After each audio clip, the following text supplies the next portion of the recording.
a playlist original. Look, I told you I don't want you all coming up here to see me. I don't care what you told me, okay? I'm trying to get through this and you're just making it harder. You think you're the only one doing time, Derek? You think I'm not in here with you? He was his mother's hope. He's gone. You don't know the world your children are living in. His father's legacy. It's everywhere I look now. What? This affirmative black shit. The white man marches on! See this? That means not welcome. And his brother's hero. I trust you, Derek. Drop your weapon! Derek, no! Oh, there is a All that anger, deeper river all that hate. flowing Has anything you've done made your life better? hurt and pain. Derek Vineyard was released from Chino early this morning. Hey, man, how you doing? Too big to give me a hug? Oh, it's good to see you. Check this out, man. When'd you get that? What? Well, I came to talk about Danny. He's headed right where you are. What's wrong with you? Let the kid alone. He thinks the joint messed with your mind. Did. I'm asking you to do whatever's in your power. You know what you're gonna do? You're gonna get me shot by a bunch of white boys. I am out, and Danny is out too. And if you come near my family again, I will feed you your heart. What's happening, Dad? I don't think you realize what's been going on here. We are 10 times what we were. They're after you, man. They're gonna come for me. They're gonna come for me. There ain't nothing I can do. Hey, Danny! Shoot it!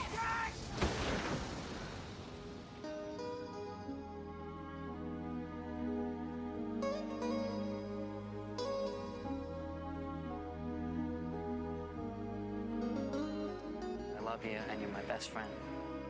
And I'm not telling you what to do, but I need you to understand.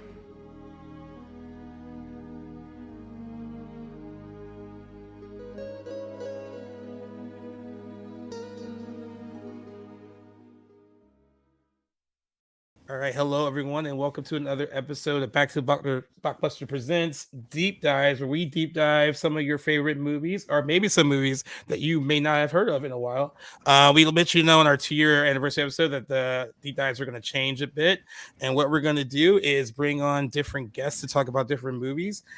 Sometimes they will be picking the movie to deep dive. Sometimes it will be me. Sometimes it will be a mutual kind of decision. In this case, this was a me. But the person that is on with us today is kind of what sparked me to pick it, because I saw one of their posts about this movie having a big anniversary, and I couldn't believe I actually missed it. But once you learn that it's actually Merc with the movies and that he posts everything that we all sometimes miss, you'll fully understand. So welcome back to discuss this particular film with us. No, yeah, I'm happy to be here. You know, like this is one of my top 10 favorite movies of all times. Like even before you hit me up, I'm like just the fact that you were a teen in that era, like I know this was a big movie for you.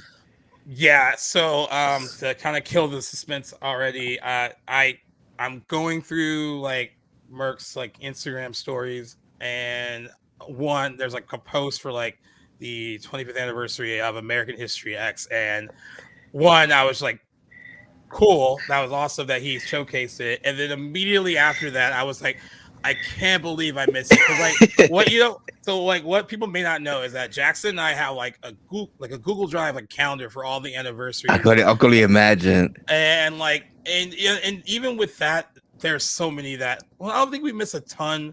And like, no, you're on point. Yeah, and we kind of struggle sometimes. I struggle with which ones to like showcase on Gmail. Yeah, but then I especially struggle about which ones to do a whole episode. Yeah, because now it's just like I want to make it fair, where it's like, hey, I really want to do this movie, and also want to be like, Jackson, do you want to do this movie? Yeah, there's some that he's passionate about. There's some that he's like, I know you want to do it, and it'll just be a fun discussion. He had to, as of this recording, episode's not out yet, but he had to deal with me and Mark J. Parker and another guest talking about I Still Know What You Did Last Summer. So sometimes there are those. Sometimes there's those where it's like, hey, it's not a great movie, but it'll be fun to kind of dive into. And then there's stuff like this that I think I would have had a great conversation with Jackson about. Has he ever seen it? I don't know. I should ask him. I think he might but it seems like something he would have saw. Yes, because I could see him being if it's either if he saw it, he really loves it, and if he hasn't seen it, it's like one that he's been wanting to see. He would have watched it. It Yeah. would have reminded me of how, like, when I was like, let's do an anniversary for Fruitvale Station. He hadn't seen it, but he really wanted to watch it. Oh, okay. So like, I think that if he hadn't seen American History X, I think that would have been something that he really would want to see. But I don't know how I missed it. I mean, I don't know if you're human, G. You're human. It happens. So I miss it, and I'm like, okay, well, I can't do an anniversary episode. Too much time has gone by. But I was like, the deep dive stuff is changing. So I like messaged you and I was like, hey, like, would you want to deep dive American History X? Right away. And then you're like, yeah, like, when do you want to do it? And like, now we are finally doing it. And I'm so glad that we're doing it because I hadn't watched it in years. And I watched it. I just finished it maybe 15 minutes before we hopped on here. And I'm still kind of feeling it. It's going to be an interesting discussion because I had certain feelings about it for years from the first time I saw it, and then subsequent viewings after that, where I love the movie, but like by the end of it, I remember trying to like figure out like what was the lesson to be learned, especially by the ending itself. I had like the ending itself used to always rub me the wrong way, but not in a way where it like was a detriment to the film. I still loved it. Yeah. But I guess I'm like viewing it in the way where you're so immersed in this kind of redemption story by the end. Yeah. And you're kind of hoping for a happy ending. And I know I've talked about on the show before with certain movies where I'm like, hey, I'm so glad when they don't go for the happy ending route. That's refreshing. But with this one, for a really long time, I feel bad saying turned off. I feel like that sounds okay. Like love. I don't want to say like I still like the overall outcome, but I was like, it took me a while until almost this viewing where I was like, all right, I'm looking at other points as to why this is the actual ending of the movie and what is to be learned. And I think I finally got it at 38 years old. But it took a while. I mean, I had like a lot of this movie used to stir up a lot of emotions in me, just not just by the ending itself, but just the whole thing is just a powerful piece of work. And I saw it pretty young. I mean, they showed it to us. It was actually freshman year of high school. So we watched it in class, in a history class. Was it because the subject matter, or because you guys are in California? No, it was the subject matter. It had a lot to do with that. And and this was interesting because I went to Maricosta and Manhattan Beach, which is a predominantly white high school. So there was a lot of but the teacher really thought that we should watch it. And I think it's so interesting too, because when I was reading up the movie for this movie has been shown and taught a lot in subsequent years. I could see it for that very same reason. And what I can say was after that first watch, even though I was surrounded around a bunch of white kids, it was just something that in that moment that everyone just got and understood. And there was just a lot of empathy for like everyone watching it who might not have looked like them in that class. And also for the the characters in the movie too. I mean, it was a very positive kind of mature experience to have as a freshman in high school, because I don't think that could have happened in a lot of situations. But that was the first time I saw it, and I remember in the years that followed trying to show it to other friends. I tried to show it to I love recommending. My mom still can't watch it. Like, it's a hard one for her. It's understandable. She can, even though I've tried to explain that, hey, this is kind of like where it goes, and kind of it's not all, even though it ends on a kind of doom and gloom point. That's one of the saddest endings ever. But all of it isn't. But I understand why it's a hard one to get involved in, because there are some heavy scenes, very, very heavy scenes. But I would like to know, actually, before I do that, just in case people don't know what American History X is, it came out in 1998 on October 30th. Can't believe I still missed that anniversary. You had a lot of Halloween stuff, so that's that's another Tales of Horror took up a lot of time. Not that that might have been the reason, because like I know you was like trying to tackle a lot of horror stuff for those last 2 months, so like you could just probably just it happens. Yeah, we would have had to dub Halloween 4, and that would have that would have been I wouldn't have enjoyed that. But yes, it's directed by Tony Kaye and his featured directorial debut, and written by David McKenna, who also happened to be a friend of Edward Norton's, who also stars in the movie alongside Edward Furlong as two brothers from Los Angeles who are involved in the white power, skinhead, and neo-Nazi movements. The older brother, Edward Norton, serves 3 years in prison for voluntary manslaughter, is rehabilitated during the time, and then tries to prevent his brother, Edward Furlong, from being indoctrinated further. The supporting cast also includes Friz Balk, Stacey Keach, Ilya Gould, Avery Brooks, Ethan Suplee, and Beverly D'Angelo. The movie grossed $23.9 million worldwide on a $20 million budget, received positive reviews from critics, and earned Edward Norton an Academy Award nomination, an Academy Award that he should have won. I'll probably have more on that later. Yes. More on that later. Despite all the positivity around the movie, there is a lot of behind the scenes stuff that kind of went down that almost, I mean, could have prevented the movie from coming out entirely if it would have, if director Tony Kaye would have had his way. But before all that, I kind of want to know, when did you first see it, and what were your thoughts then? If you've read some of my like anniversary reviews, I have two older brothers.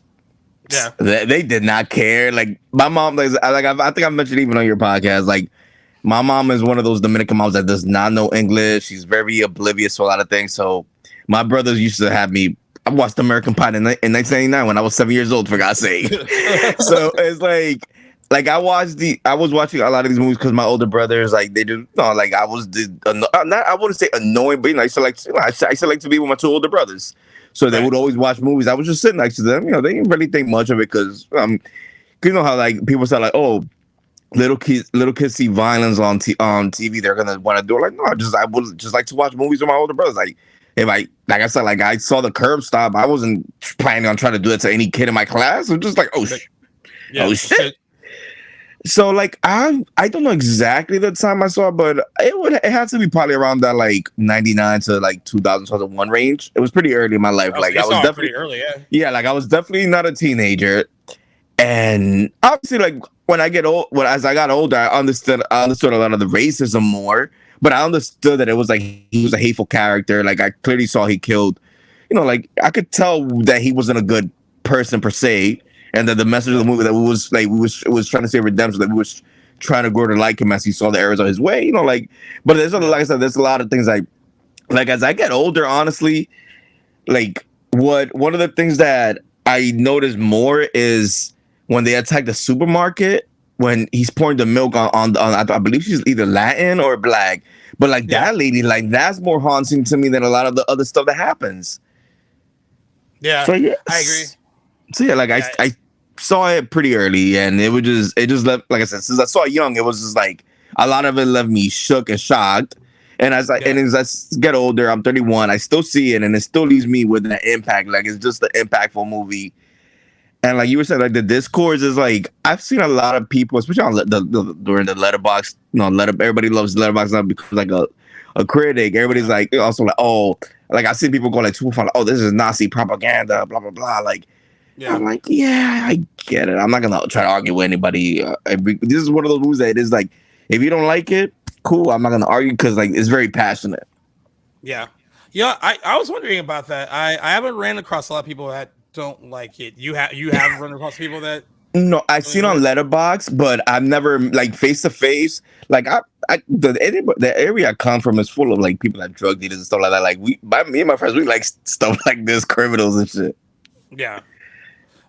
It starts off on a very kind of grueling note. The whole opening, which we don't really get to see the full ramifications of until later in the movie. Which is perfect, honestly.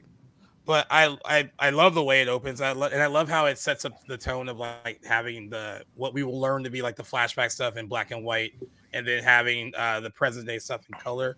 Even though it's not like it's a grand like cinematic trick, but it really is really good. It helps differentiate the tones and also kind of show like there's this kind of darker gray tone just in life of the characters from back then, and like there's a little bit more light when the movie's in color, as there is more of a redemption story for Derek and potentially one for Danny, who is like kind of, in the 3 years that Derek was gone, he really has become not quite like his brother, but he's getting there. Like, I mean, he's at the point where he could easily change if needed to be, but he's very much on the cusp of being just like his brother because of the negative influences that that were once such a huge part of his brother's life, who are now a huge part of his life. Since his brother was gone for that long, there was really no one to really guide him. I feel bad, the mother character and then the sister, much like they were with Derek, they're in a very kind of defeatist position where it's like they can only do so much where against these more like kind of positive, like these negative, very strong male kind of influences that are surrounding their family, which I thought was really interesting too, because I've had some friends that watch it that I don't know. I don't know how you can watch it and not see that the mom's in a position that's very difficult. But you feel for her. Like her oldest son is in jail. Her husband was murdered. The young son is on his way to being going on and then like they lost their home. They're living like they pretty much sleeping on top of each other, you could say. Yeah, I agree. And like, so I mean, I got the impression by watching that she did the best she could. It's just I think when you're kind of in a position where you're a wayward personality and you are looking for some kind of guidance, and in the sense of Derek, when he loses his dad, the way he loses him, but then we also find out later that kind of racist rhetoric was also a part of his father's kind of vocabulary as well. And it was so weird for me because Boy Meets World. The dad for Boy Meets World. I like that. It was like he's like, especially in that show, he was so wholesome. It's not like he was a deadbeat dad. Like he was like pure family vibe. He was like basically like the white version of Uncle Phil. Like when it comes to like white dads, to me, his dad and the dad from Growing Pains, like the best ideals to me. No, Alan Thicke. Yeah. Yeah. So it's like seeing him in this movie is always threw me off because it's like he has like one scene and it's just like shit. Like at first you think he's gonna be nice, like, oh, what is this affirmative act? I was like, oh no. Affirmative black shit. Like, I was like, oh no. Well, it's interesting because the scene does, even though you of course Danny introduces that flashback through the paper that he's writing, because he has to write this paper that the Avery Brooks character wants him to write, because he originally turned in a paper on Mein Kampf, which is everyone knows what that is. And he settled with writing this paper, and I love actually while we're mentioning him, the Dr. Sweeney who Avery Brooks plays, incredible, who doesn't have a ton of screen time, but like is very, I think, instrumental to the whole movie, as he could easily turn his back on these two particular kids, but I think he kind of sees something in, at least in the case of potential. Derek. In the case with Derek, because Derek wasn't always like this, he saw, because you learned from that discussion at the dinner table with the dad, that like this teacher is like this really cool teacher. He's letting us read this book, and like he's different from everyone else. So that relationship is already there, established. And then I feel like even though Derek goes the way that he does, it still is there, even though it's been complicated by because as we see it as soon as like in prison, like once. Are we gonna talk about what happened? Yeah. Like when he gets raped by his own people, like we see that he's really switches, and he comes out of jail more optimistic and more like the Derek that we saw in that flashback. That it was like he's a kid who got like so many people that just that we've always read about just got sucked into a bad place, and he was gullible. He had lost his dad. So I like the fact that it's like, even though he was full of hatred in a lot of the scenes, there was still good at him where he could be redeemed. That's why as much hateful stuff as he says, I don't always take the movie as Nazi propaganda, because there was still part of Derek that we saw that was like, yes, I don't I don't really think he means a lot of the stuff and a lot of it comes from this like misplaced anger of Yeah. losing his father, and then kind of what that can do. I mean, I think that has, and then what happens when you are put in that position, and because I think he has potentially two very like influential figures. It could be Dr. Sweeney, or then it's also going to be Cameron Alexander, who is the head of like this kind of neo-Nazi group, and I think that is who he ventures off to the most. But there's also a part of him that there's humanity in him. Like even there's scenes where you see the hatred in him, like the scene with like Elliot Gould and them at the dinner table when they're going off about the Rodney King stuff and having this big long discussion, and it turns into this kind of like very demeaning fight between Derek and his sister, where he was like grabbing the food and like shoving it in her mouth and telling her to be respectful and blah blah blah blah.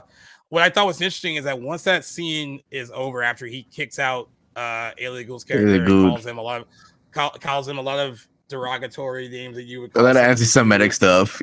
When the sister comes back in and she's basically like, I hate you, there's like a turn in him for a second. Yeah, he's like remorseful about what he did. Like, there's these kind of cracks, and where at least how I interpret it is that he isn't completely all gone. It's just that he's so brainwashed by the things. Yeah, like I always feel like it's like he knows this image that people have of him, and he has to live up to it.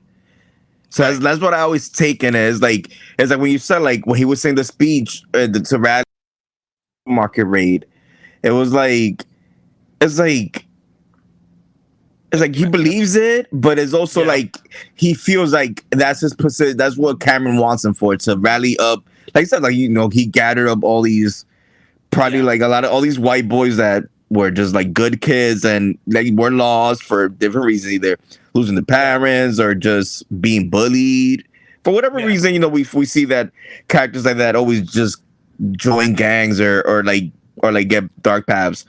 So it's like you nailed it. It's like there's still always been good in him, even despite all the hate, which is why I feel like ultimately we're always able to feel for him with all the bad stuff that happens at the end of the movie. Yeah. And I also think, and that's a good thing to point out, is that there's that whole scene where they're basically recruiting more of them, and they in the voiceover is kind of described as like how they basically recruited them. They were like these are all kind of lost souls basically, and like that's how they got them. And then Derek was, in addition to Cameron, was a charismatic.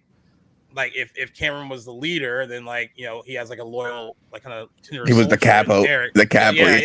Yeah. And Derek, who was able to convince these kids to kind of live this lifestyle, which I think is fairly interesting. And then they have that juxtaposed with what he could learn from Sweeney and what he could learn from him, which is why I'm glad they show later.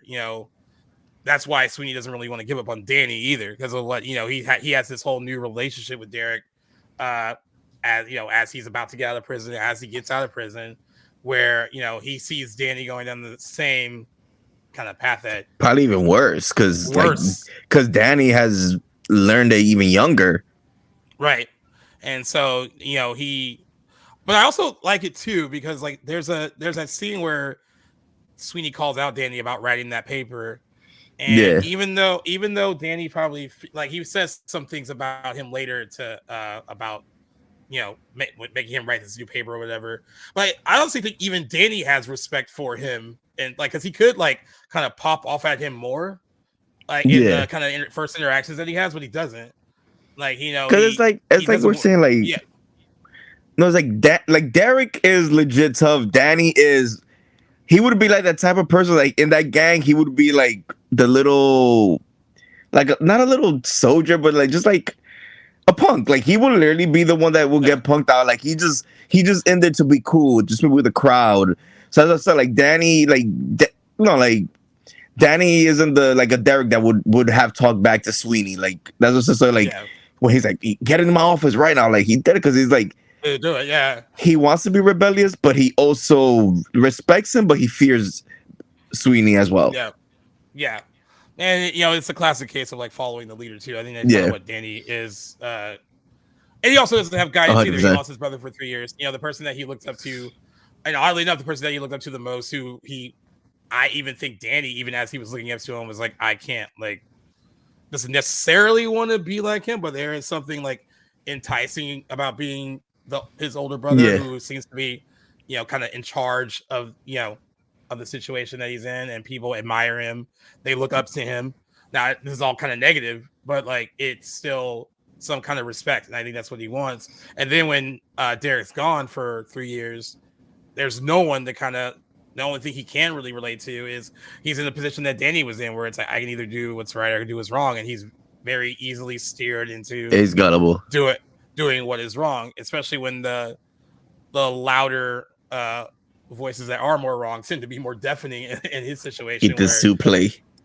Yeah, whatever how you say it. Fairuza Balk, is so goodness that I'm convinced she was method and was like racist for the month of filming. I don't know, like I believe it because like she's always seemed like a wild one. Like the first thing I ever saw her was the Water Boy, and then there she's a rebel.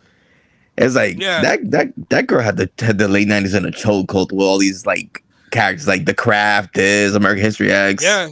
She's so good. Like the scene where they're going off about the Rodney King stuff, and she is listening to it's not so much the stuff that she's saying, it's when she's looking at Derek and listening to him talk, and he's kind of spitting. She's like, yeah, babe, keep going.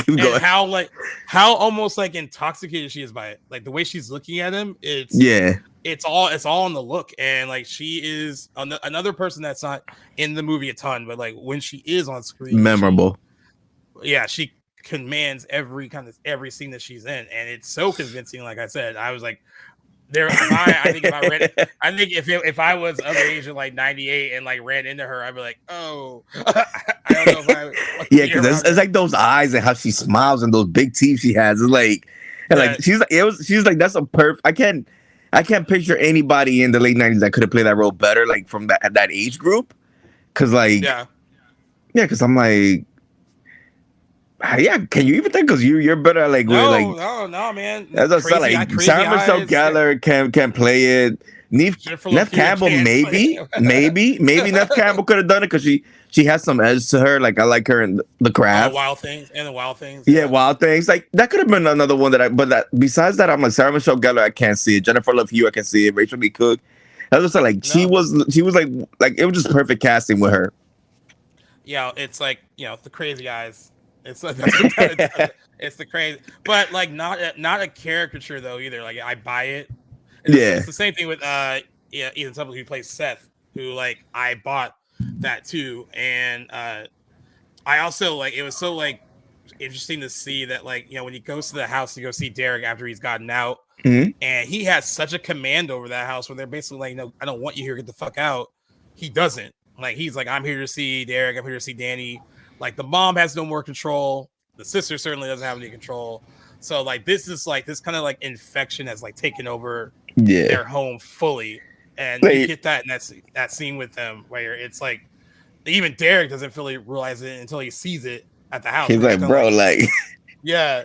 So I thought that was a really interesting thing to show, that I think they had to show like this is what Danny's also dealing with now, where these people are so in control of his life that they can walk into his house and, the authority figures would have no say in what's happening there. Yeah, like if there was to put a scene where he raped the sister, I would have believed it.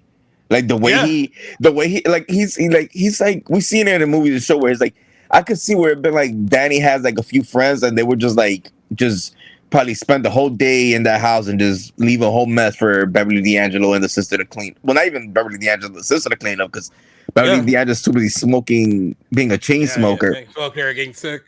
While you're mentioning the sister, what I do respect about that relationship, and it is kind of done without really explicitly showing it, but you saw how hostile the relationship was in that one scene, and then in the subsequent scenes where he's back, and it's just like that flip has happened where they are completely getting along. Yeah, like she sees it, and as a viewer, you kind of are like in your own mind, you kind of be like, okay, there was some stuff between like his last few months in prison and then getting home, like either she visited him or whatever, where she saw like the good in him and what he was trying to do. And by the time he gets home, there's no hostility about the things that he had done or anything like that. There is this, you're trying, and there's respect there. And like that was done without even having to even say it. And I love that about that relationship, even though it isn't have to be explicitly spoken about, which is really interesting. I thought to have that the way it is, because you could have easily had scenes where they showed them together, but I thought the acting was strong enough where it was like, oh, this is something that not necessarily has been squashed, but like they've come to a point of understanding where she's just happy that he's a better person.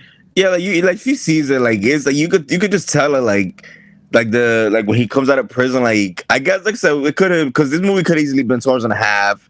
The pacing's always been great, but like they could have added scenes where it's like, oh, she wants to visit him, like they had the Beverly D'Angelo scene, or they could have been like, oh, like like in the beginning, like, oh, have you spoken to Derek recently or something like that. But it didn't need to, like it just explained like through what we saw with him and is it Joe Torre or Guy Torre? I know there's the two brothers. I always get the names confused. Guy Torre is the one that's okay. Yeah, like like through those scenes, you can see that he's becoming a better person. So it just we magically know that either through his family visiting or through letters. Backbeat. That's how we used to communicate back then. People through letters. Yeah, letters. Yeah. Like I'm pretty sure that those scenes in prison where we see that he's becoming a better person. That's all we need to know, that his home life must be getting better. Like he must be like being nicer to his mom and his sister and everything like that. Yeah, and a lot of credit goes, well, actually, majority of credit goes to Edward Norton, who has to play two distinctly different people. Yeah. Actually, three at one point. We see him as a younger version of himself, and then we see this very angry, hateful version of himself, and then we see the guy the redemption part of it, and he is so good at all three. And why he deserved that Oscar. I know. I think I've mentioned this before. During this period of time, so Primal Fear up to this, and then I guess going into Fight Club too. Edward Norton was like my favorite actor at that point. That's what I said. Like it just late 90s Matt Damon and like Edward Norton. Like me and you just gel with those movies. Yeah. Like it's people forget, like, because he doesn't do as much nowadays, and he's mostly just like Wes Anderson. But like this man's like literally his first 5-6 movies were Everybody Says I Love You, which is a freaking Woody Allen movie. Which if it's your second or third movie, that's great. He has a big part. It's not a small part. Primal Fear, Oscar nominated, should have won. I love Cuba Gooding Jr. and Jerry Maguire, but no, sorry, this is way more layered. We're not gonna spoil that one, but it's like if you've seen Primal Fear, you know how amazing it is. Yeah. Then you have The People versus Larry Flint. Then Rounders in American History X the same year, and then he finishes it all the 90s with freaking Fight Club. Like few actors have had a 5-6 movie run to start like Pacino comes to mind with The Godfather, Serpico, Godfather Part 2, Dog. Those like only special actors that just like very few have come with something like that.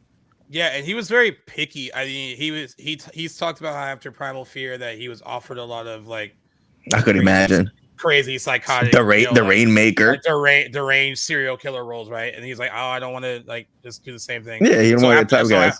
So after The People versus Larry Flint, they're like, oh, you're a fast talking lawyer. Like you could be in like the next John Grisham movie. And he was like, I don't want to do that either. But then like he talked about The Rainmaker, and because Matt Damon ended up doing that movie, but he was like, well, Francis Coppola's a part of it. So maybe I want to do it. And then I guess Francis Coppola talked to him about, hey, like, well, what are you working on right now? And that's when he seems more passionate. He said, me and my friend are talking about this movie, American History X, and this is what we want to do. And he was like, no, you need to go do that. Not saying that I don't want you for this necessarily. But he saw the like, passion in it, and like you should go do it. And like I think with American History X, if you didn't get it, then I think it just proved that Edward Norton is just a chameleon of an actor at that point. I mean, you do not look at the guy in Primal Fear and think that he could play the neo-Nazi in American History X. Do you know who got first offered this role? Who was it? Joaquin Phoenix. Oh, I could see that. I can totally see that. Like 8mm and Gladiator. Yeah, I'm happy it went this way though. I mean, but I Yeah. can see it. I could totally see that, and that would have been good too. I think, but That would have been great. But I think he said it was like too dark for him, which too dark. is interesting given the movies that he's done. You were 8mm, homie. Yeah, that's what I said. Like, that's a nasty ass. But yeah, like, I mean, in a way, sometimes I always think about it like, hey, Buddy got his big break 2 years before Gladiator, but it all worked out for the best. Like, Joaquin was able to get his big break eventually, well, relatively soon after this. But I always do wonder, like, I'm like, I would like to see how, because he has that intensity to really nail those like those black and white scenes for sure. Yeah. But I guess we can like hint at the what would soon be problems between Tony Kaye and Edward Norton, the director, because I guess when Edward Norton was like when Edward Norton was suggested for this, Tony Kaye said that he lacked the weight or presence for the part, but he eventually conceded because, of course, Edward Norton did bulked up for the role. Yeah, and like I mean, you look at him in this. This is not the Edward Norton that we saw the year before, the next year, Fight Club. Like, I mean, in Fight Club, he's all smarmy and squirmy, and he's all smarmy and squirmy and rounders. Like, it's not like the same like dude at all. And I think it just kind of shows a level of commitment that that he had. And like one of the producers, Steve Turf, said that Norton's passion for the project was contagious. And at this point, because like a lot of people, I guess I didn't even realize this either, because like Edward Norton had done so much. This was Edward Norton's first like lead role. I mean, he was supporting and everything else he had done up until this point. So like, but he had nominated for an Oscar already. He was at a point where he could kind of pick and choose what he wanted to do. And at this point, and this is so weird because it seems so low, but he was still a new actor. He was earning like $1 million a movie at the point of doing American History X, but he really wanted to do it really bad. So he took a pay cut and more than $500,000 to actually be the lead in the movie.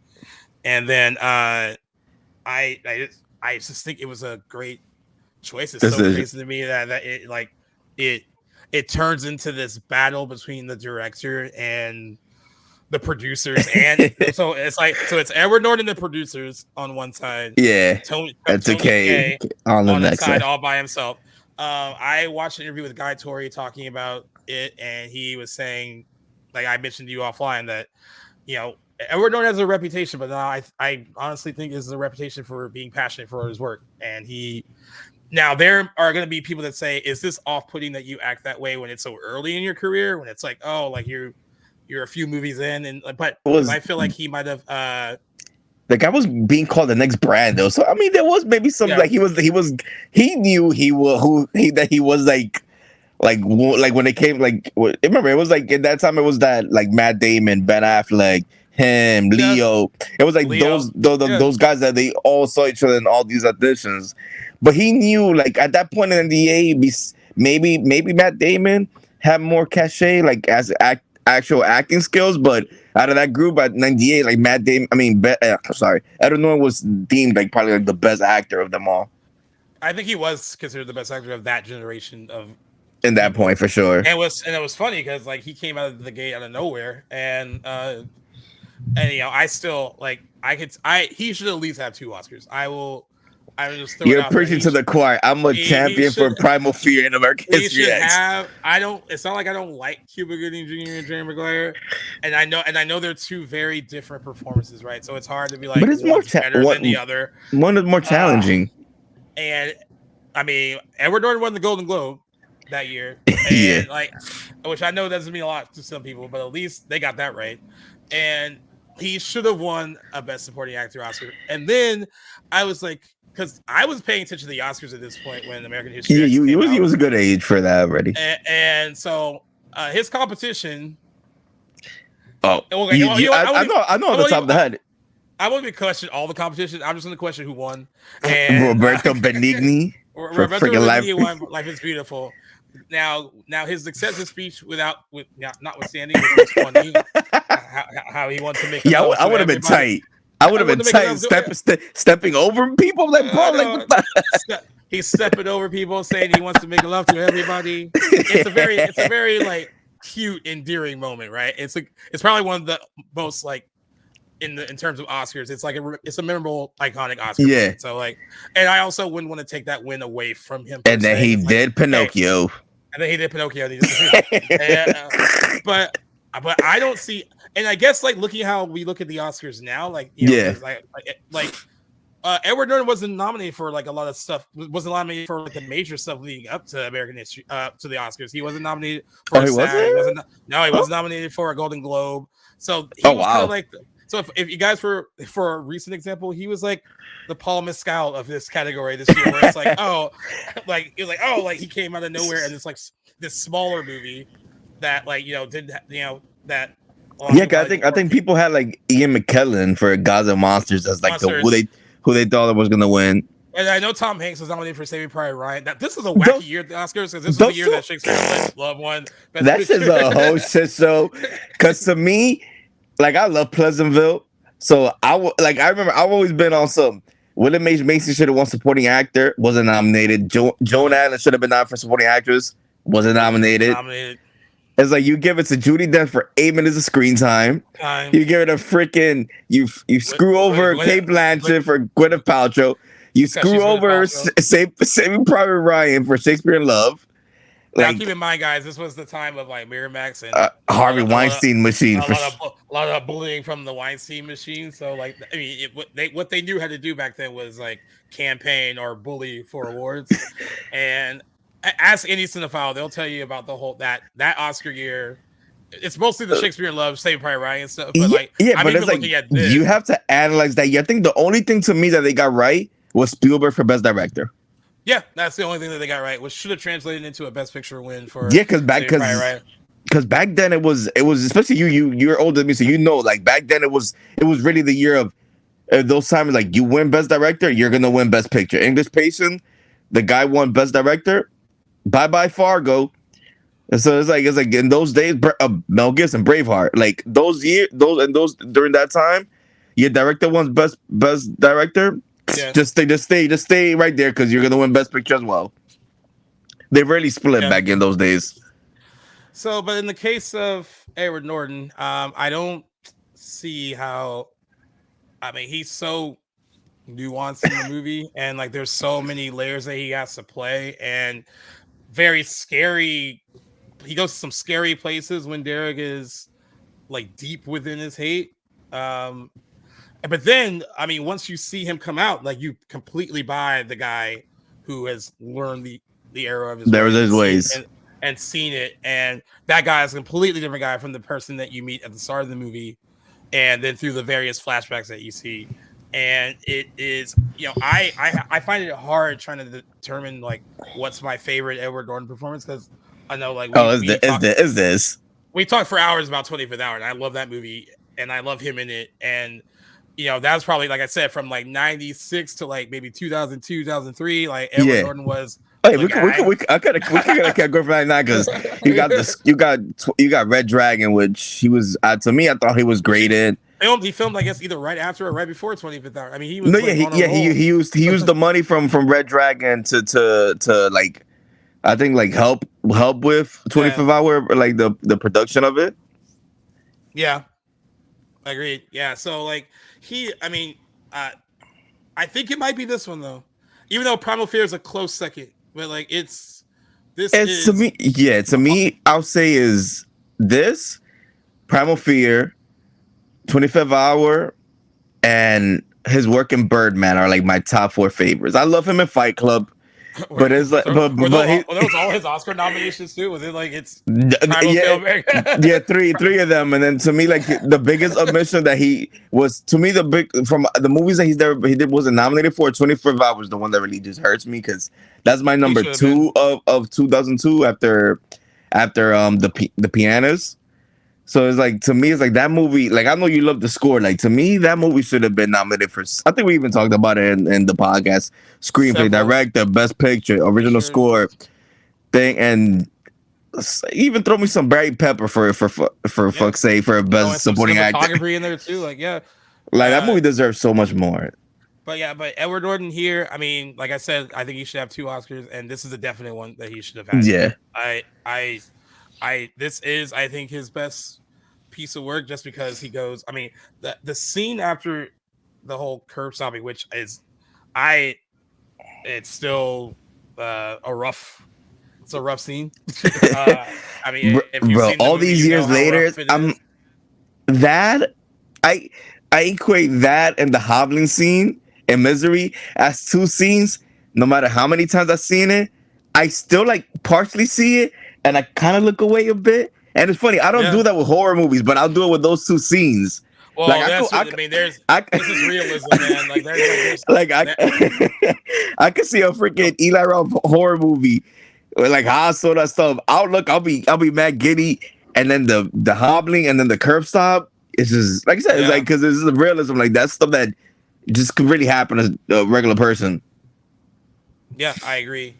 And there's the look he gives after he gets arrested.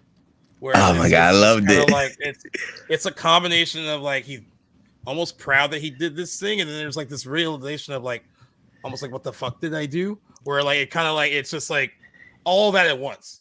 Yeah, kind of happens because and then the eyebrow raise is like, oh man, so good. Because I think there's a reason why it even gets mentioned when he said like, you know, like my father gave me that truck, and because I think his rage, it still has more to do with like these deep seated like issues he has about his father and his father not being there and how his father died, which is why there's so much anger when he decides to like, you know, basically go at these black guys. I mean, I think that's where his rage is coming from, and not so much a form of racism. I know some people might look at the movie differently, but I don't think that like Derek that definitely plays a factor. Like if his dad had been killed by a Mexican and it would have been like a Mexican, it would have been the same thing. But it's like the fact that it's like that was like a form of revenge for him. Like oh, like one of you killed my father, so I'm gonna kill one of you guys now.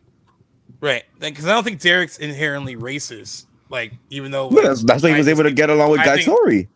Yeah, I think this was very much learned behavior, and this was learned behavior by someone who was in need of someone to look up to, and he just chose the wrong people to look up to. And I think that is why Derek is such an interesting character, because there's layers there, and he's not just one thing.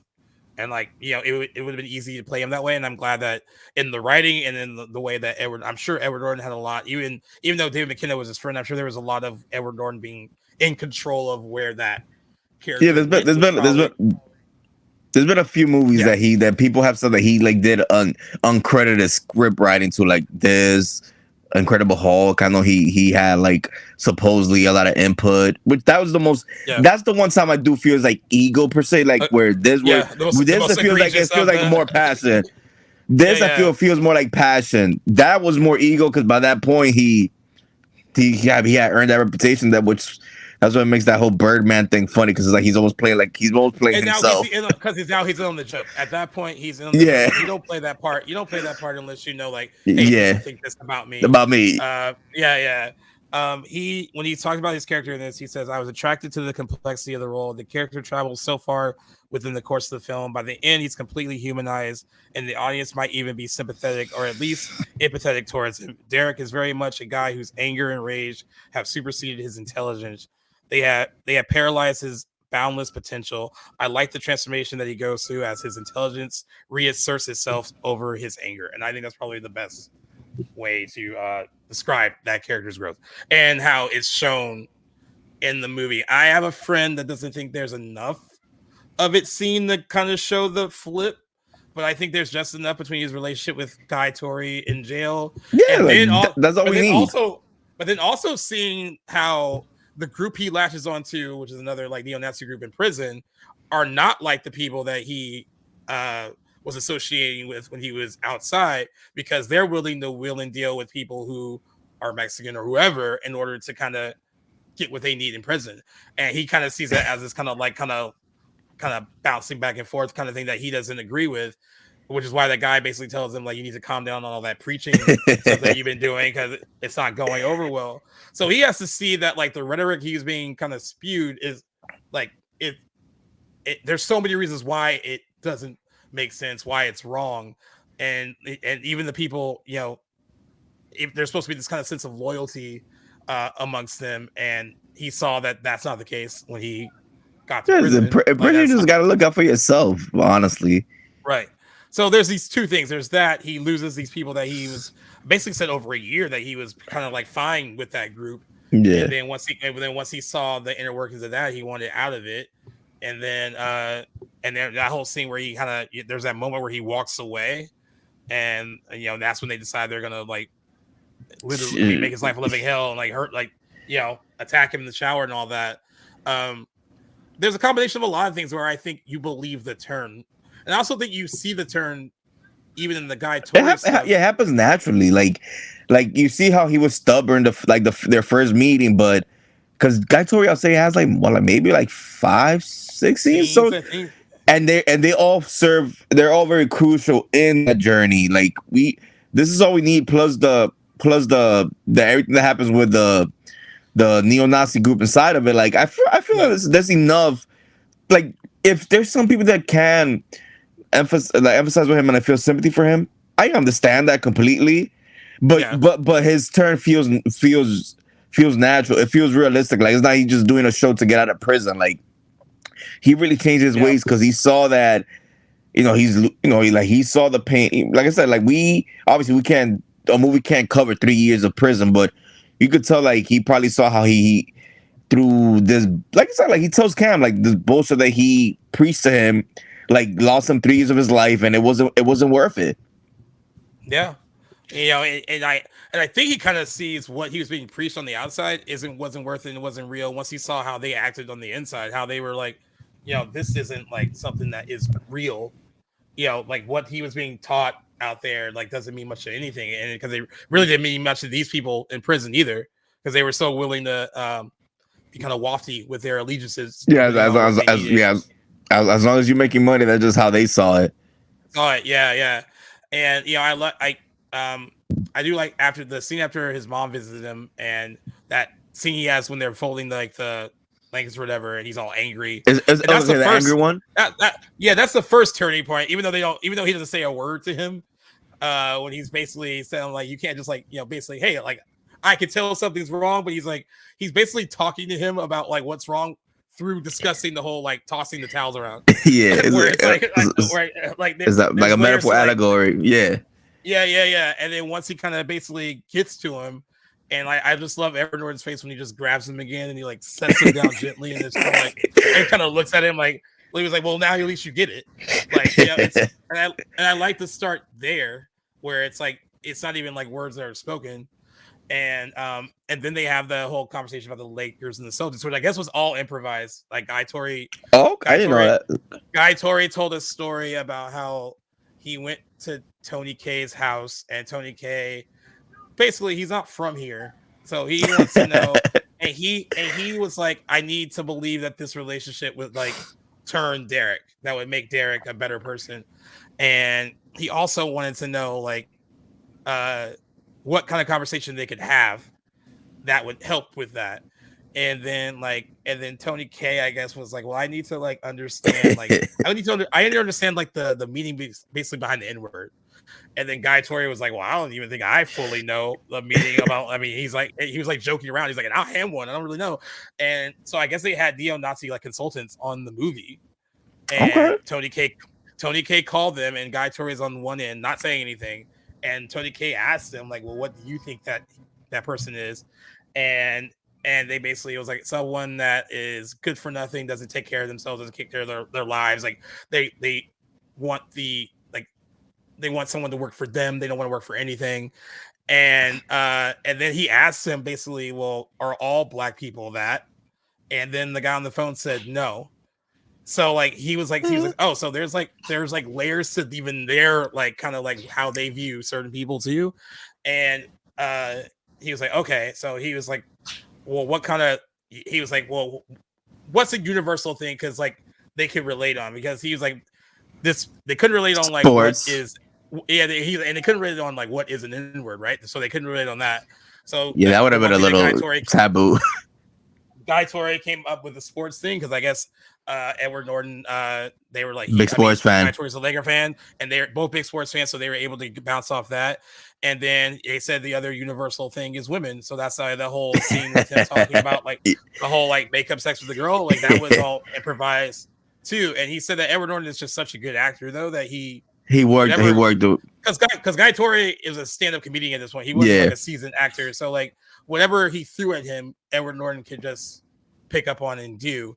And he kind of feels like, I'm glad that those things weren't entirely scripted, that they were just kind of more spontaneous. And I think they work a bit more. It makes it feel more natural. And establishing that relationship. Yeah.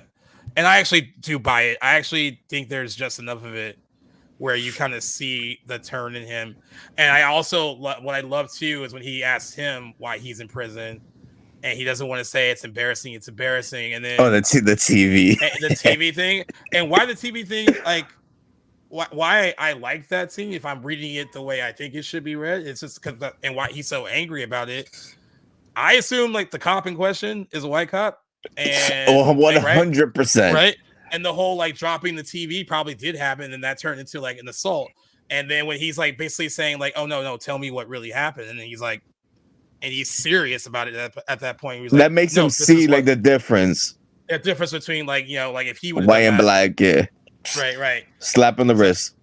So that scene is also, I think, really strong in establishing their relationship and also showing Derek like the key differences between the races at that point, where much different outcome for him compared to what the outcome would have been for Derek in that situation.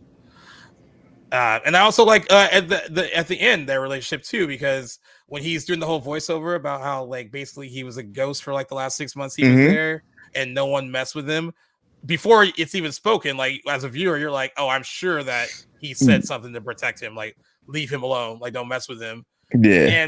And that's what is implied, even though he doesn't want to kind of jokingly admit it. He's like, no, like I have a feeling like the reason I'm still alive to get out of here is because it has something to do with you. Just because of him, for sure. Yeah, and that relationship is beautiful. I think that whole like, because like that's probably the first relationship that Derek's had like that with another black person. Since his turn, because we saw he was very open to Sweeney, so it wasn't because it's like like everything we see in the world nowadays, like it's like people aren't born racist. People.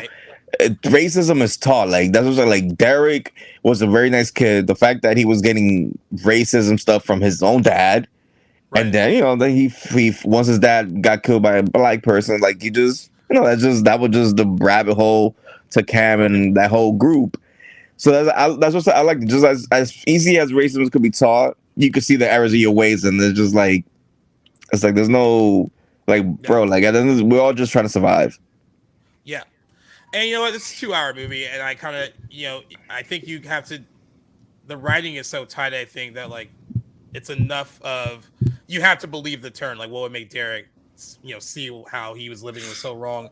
And by the time that Sweeney visits him in jail after he's been attacked, and he kind of breaks down in front of him, and he kind of basically is like, I think in that moment too, like all that shit that like I was learning, like that doesn't mean anything basically, and. I buy it. I mean, I think some people don't. I don't know how much more they want to see. I've never met someone that hasn't really hasn't. But like I said, you were older at that point, so you probably have more conversations about this movie than I have. Yeah, I mean, I have a few friends that are like, "Oh, I need to see more of like." I think it's because Derek is portrayed so vile in some of the flashbacks that they need to see more of what would make him flip. But I think it's enough. And the only reason, and also I think it's enough too because. Like we said earlier, I don't think Derek, even when he is as bad as he is completely as bad as he is. Like there is still like some humanity in him, but it's just like buried beneath all this hate. Because he still has like love for his family and particularly his brother. That is still there.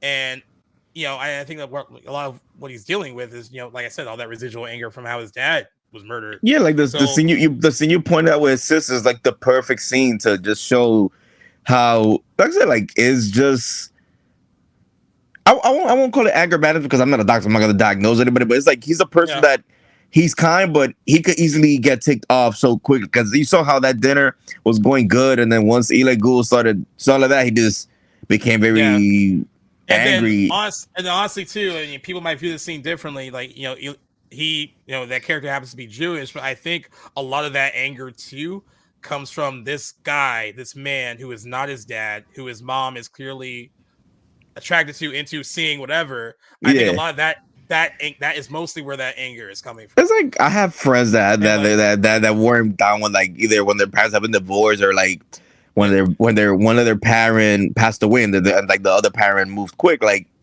that's something that I've seen. So it's like I take it obviously for the movie to emphasize on the Jewish aspect because they want to portray the fact that he's a Nazi and Nazis hate blacks and Jews. But I also feel like there's a lot of, like I said, there's a lot of like little small details. Like, this also you can interpret it where it's like it's just all like, bro, like my dad has probably because Derek clearly when he went to prison was maybe 20, 21 because him and Danny looked like they were 3 years apart. His dad died when he was in high school, so when he went to prison, he was probably like 19 or 20. So it's like, bro, like my dad died maybe 2 years ago, a year ago, and my mom's already on another dude. Like, as I'm sorry, my parents have been married for 50 years, so I've never really experienced that. But like, if my mom or my dad started dating like a year after the other one died, I'd be like, no. I'll be like, you're old. Stop. Don't date. So like, I definitely see it. And I'm glad that it's not heavy-handed too, because like you could you're looking at it from like what would be the racism point of view, where like he's being angry at him for being he's a Jew and all this other like saying some pretty awful things to him. But like I think beneath that, it's more about like I don't want to call it daddy issues, but it's more about like, hey, this is what he's dealing with more than anything is that he doesn't have the guidance of a father. He lost his father, and now this man is here, presumably trying to take the place of his father, and that is where I think the anger comes from more than he hates who he is. Like I mean, like I think that is where that is. Yeah, that's what I feel like. I like when he shows him the tattoo, he says "not welcome."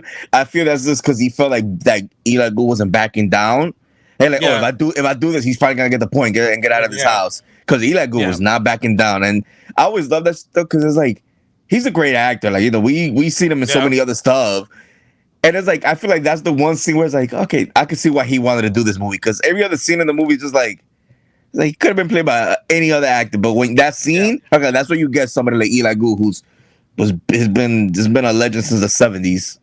Yeah, and I also think you see some of Derek's humanity in the moment where when his mom basically yells at him and says like, I regret that you ever came out of me. And I think you see in that moment too that hurts him, and how much that stings him, which is another good subtle thing in how Edward Norton plays it, and how you see like there is humanity in Derek, like still, it's just like he's just got to find a way to find that again, and like it's just good writing and good acting, and I wish I knew more of what it was. I mean, because considering how much control maybe Edward Norton ended up having, that might have been more of a Edward Norton. A lot of choices he was making. To make his performance better. Well, in the moment, but like he's so good at showing these like small things that make that work. And I don't know. I could talk about Edward Norton all day because he's like. It's so weird because I don't know if he's my favorite actor now, but like he was back then. It's like you said, we said it like Edward Norton in like that 96 to like I'll say I feel like his run ended was absolutely talent job. Like the Edward that first run, and then he had a little comeback when it came to when he started from 2012 when he got into the Wes Anderson Club and then Birdman. He's become. I feel like he's become a bit more. No, I think he does. I think he works when he feels like it now, which is fine. I mean, he's at that level. I mean, I thought he was great. The guy's freaking doing Sausage Party TV show. Like I feel like now. I thought he was great in like the Knives Out sequel. I thought he. So good. And my whole thing about that was like, it looks like he was having fun. I was like, dude, like people need to see you having fun because they probably think that you're still kind of like, oh, I'm such an actor, that kind of person. But like, I feel like he just like I said, like it was part passion in the 90s, part ego when it comes to Incredible Hulk. But I feel like like all of us when we get older, like I feel like he's realized like I've seen him in podcasts like he was in I don't remember if you listen to the podcast called The Moment by Brian Koppelman, the guy that wrote Rounders and created Billions. Yeah. But he's very close to him. He had him, and they talked about that stuff. He's like like he admits to certain certain things that he from the past, like like he didn't use the word ego, but but he said it straight up. There's like certain things that he would have done differently, and him being older, he views the acting profession a little bit different now. Like I said, he's trying to have fun because those Wes Anderson movies, you can be serious in those movies. You gotta know how to have fun. And I also think too, when you're younger and you're like an eager performer, and and you want to prove. I mean, well, I don't know if he needs to prove. It was competitive back then too, even though they were all friends. It was, and like, I don't know. I mean, I don't know if he paid attention to reviews and stuff like that, but like, it certainly wasn't lost on the industry that this guy had like such a incredible streak. Like, I mean, like I'm trying to think of like, have we seen anything like that currently, where it's just like, wow, this person right out the gate, like, and then there's just no stopping them, and like, I'm trying to think of anyone like, yeah, because there's people that was like, they were like Timothée Chalamet. He had done a bunch of stuff before Call Me By Your Name. No, but that's the thing. He had done Interstellar, Men, Women, and Children, a bunch of stuff. That's what I'm saying. But Edward Norton was like straight up his first movie. It wasn't that, because even Leo wasn't Growing Pains. He was in Roseanne. The stuff before he did Go But Great. But like people forget, like Edward Norton it wasn't just, he was a TV actor, or like he did a few cameos and stuff like that. No, like this guy was just first movie, boom, Oscar nomination. Like we haven't really had that. Like you said, like it's to think about it, it's like maybe Paul Mescal. He went Normal People, to Lost Daughter after, like that's probably the only that's the only one that comes to mind.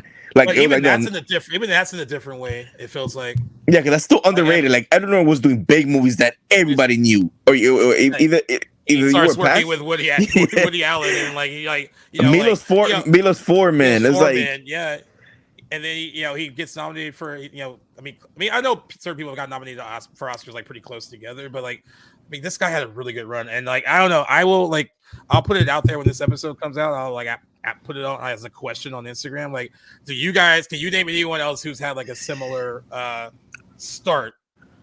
Yeah, like to me, before him was Al Pacino.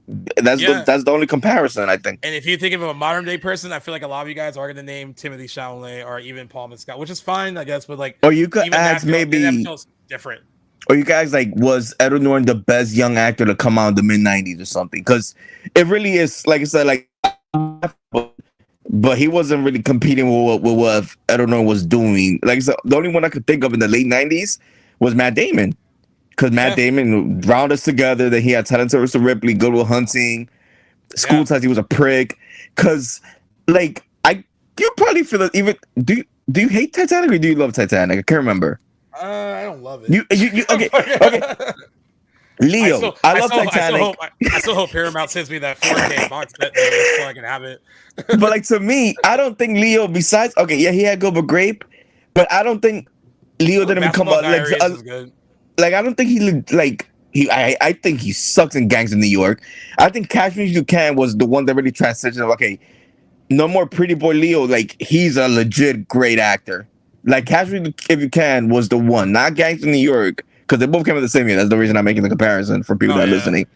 But Catch Me If You Can to me was the one like, okay, like he's not just the pretty boy kid from Romeo and Juliet and Titanic, Man in the Iron Mask. Like Leo is an adult actor. And that was to me that was Catch Me If You Can. Remember, there was like Aviator, Departed, Blood Diamond, the three movies that followed for him. Yeah. Okay, I'm down with that. Well, like I said, you and I are like, I feel like one of the biggest Edward Norton defenders on our network. So yeah, because there's so many people that are like, oh, he has a big ego. I'm like, bro, like okay, I get it, but then I watch stuff like this. I'm like, maybe he earned it. I don't know. Well, we regress not to mention the other Edward, which is Edward Furlong. Probably his highest profile role outside the last great thing he did. Yeah, and it went downhill. So here's the deal. I feel like I'm gonna be a traitor against my generation. He's not great in Terminator 2. I'm just gonna say that. I mean, he's pretty green in Terminator 2. There are some scenes where I'll let you cook. Then I'll say something. The scene at the end where he's like, "I order you not to go." Like that's good because there's some emotion there. But for the most part, he's to me was like annoying like kid actor in that. But this, and it's a shame that like after this he really fell off because he's really good in this. Like he's like, I mean, he's like He had super good. demons, so it was no, it was all sad stuff for sure.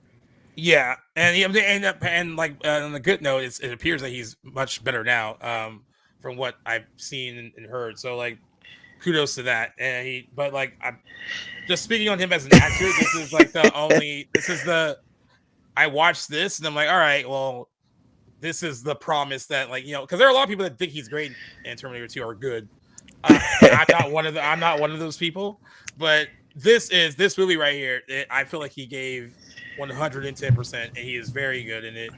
And I think I think what happens to Danny ultimately, you have to care about him, and you have to care about him through how Edward Norton or Edward Furlong plays him.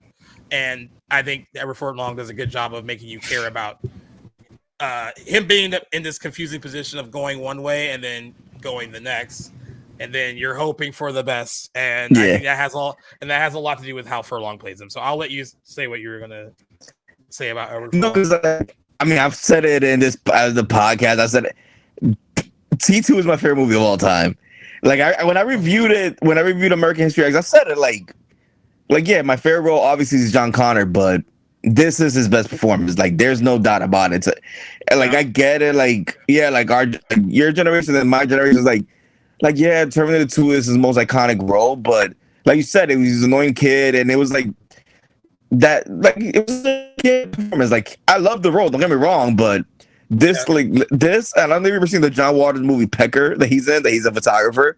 Oh, I haven't seen that in a while. I remember thinking he was good. Same year, like, 98. Those are the two things that he was good. I don't think he was good in Pet Sematary 2. Yeah, people forget that he was the kid in that. I haven't watched. He also in Detroit Rock City, and I haven't watched that in a long time either. But like the guy from Cabin Fever and Jimmy Olsen for Superman Returns are the ones that I like the most in that movie. Furlong is whatever in that. So yeah, we'll call this for us his magnum opus. This is like the best thing he's done.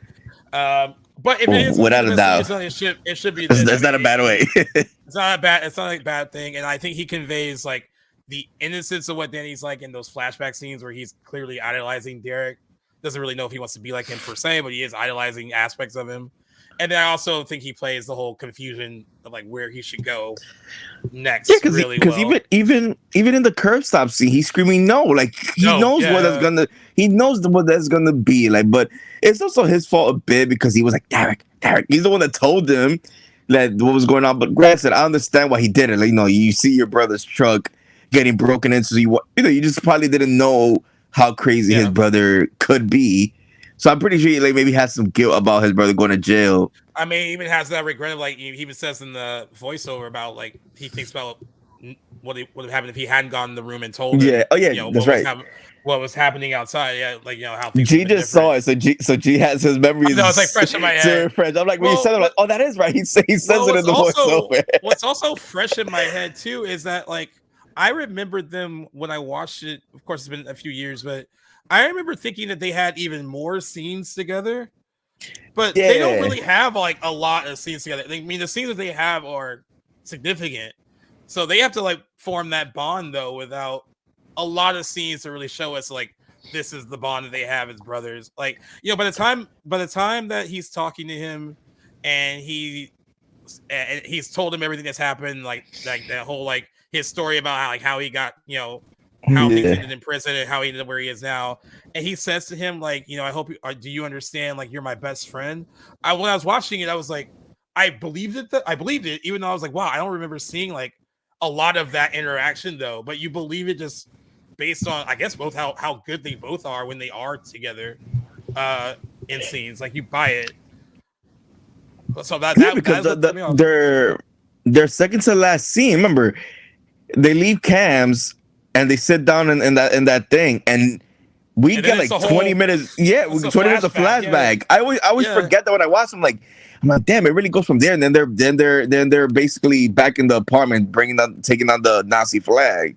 Yeah, which also could have been. I also want to say this too. Could have been a very cheesy moment in the wrong project or movie, TV show, whatever. Was bringing down the flag? Them together taking everything down, but combined, but the imagery combined with how good the score is in that moment, like it's a really The score is very underrated.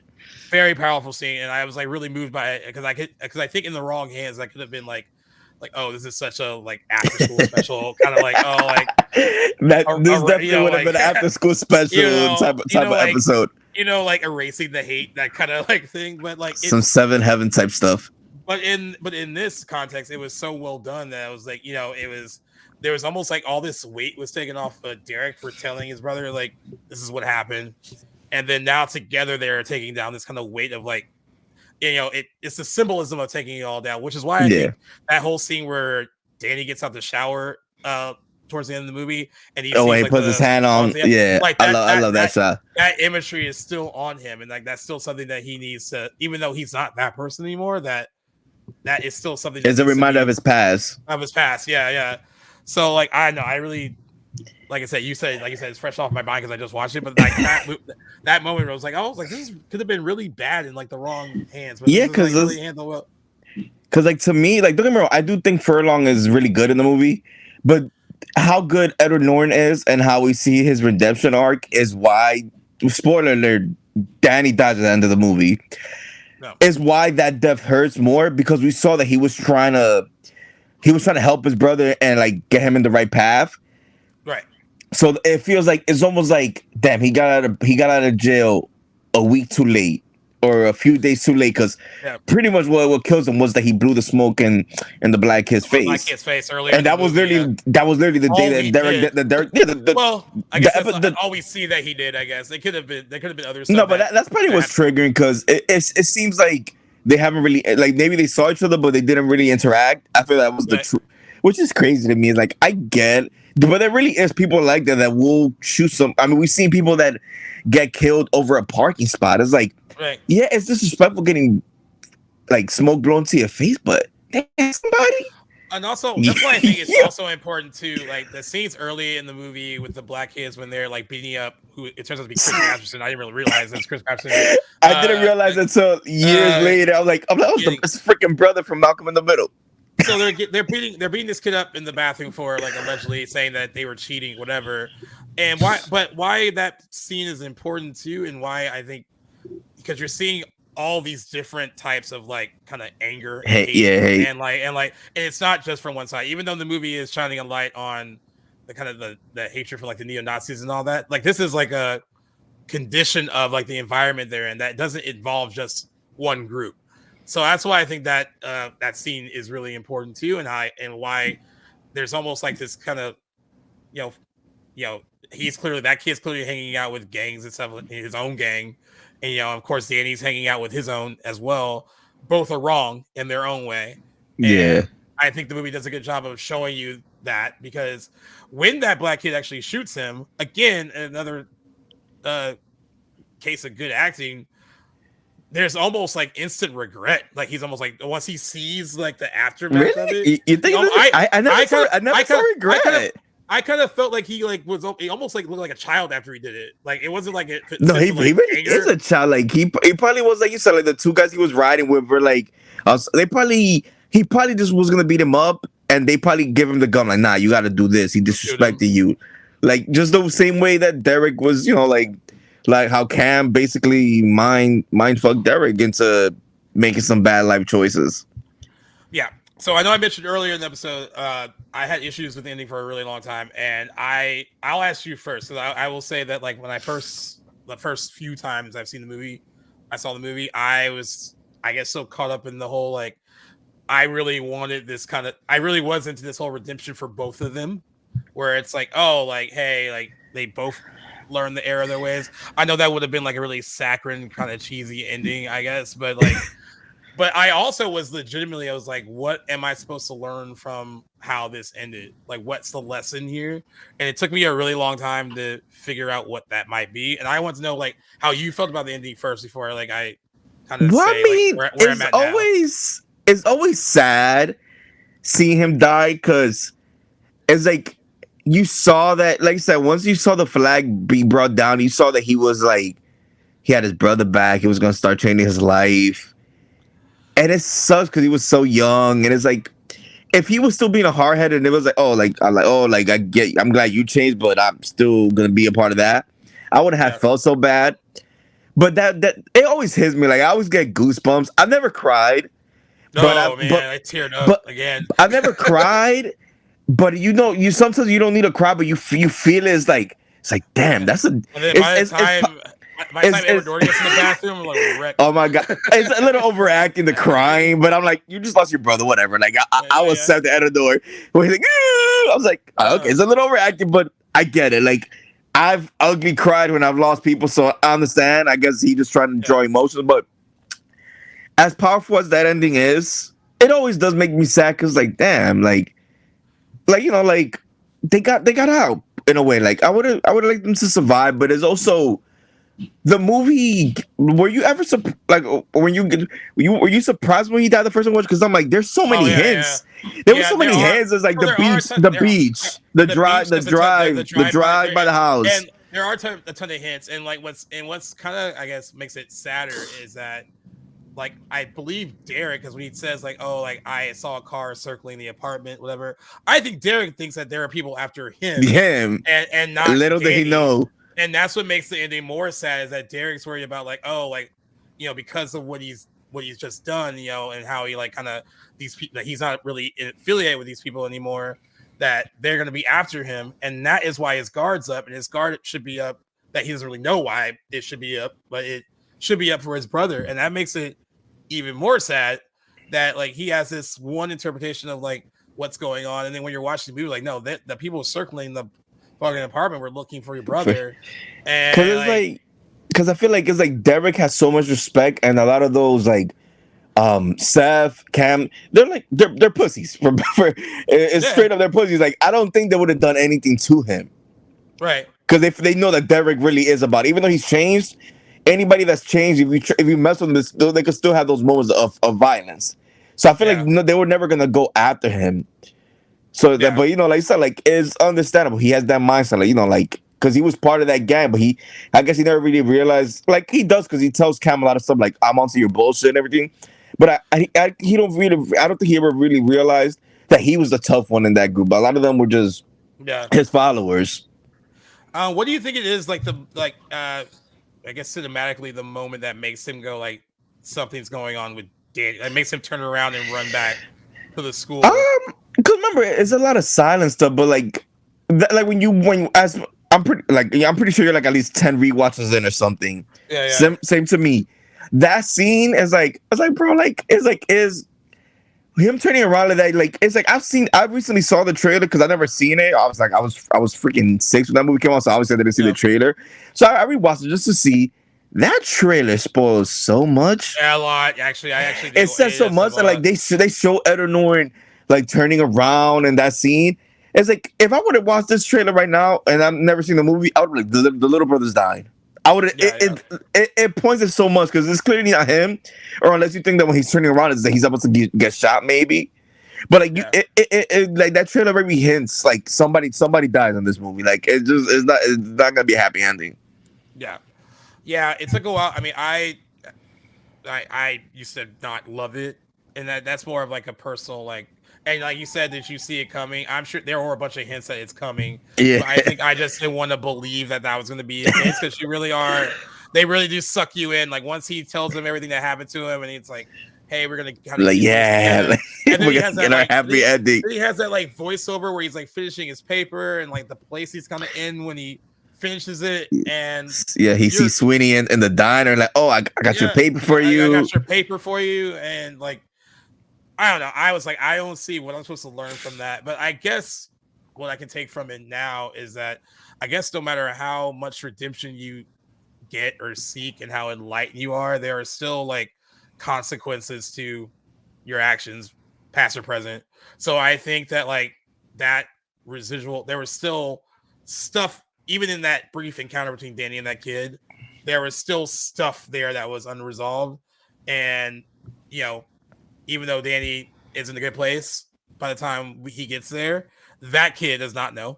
and that kid is just out for like, especially listening to the people he's hanging out with, is like, you need to Like handle it's them, like you need to handle that he is not in that same place. So I guess like what I could take from it is like, yeah, like no matter how much you can change and how like enlightened you are, like there might still be consequences to your past behavior, and that is just a fact of life. It's very depressing, but like I feel like that is what you're supposed to probably learn by the time that the movie wraps up. And the one thing that I know you said it was overacting by Edward Norton in that scene, but the one thing that got me is when he says like, "What did I do?" when he's like holding him, yeah. and like, and that was the one I was like, oh, because he like feels like somehow this was his fault.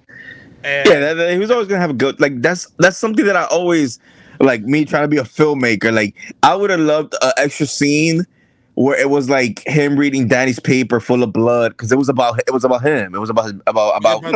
brother.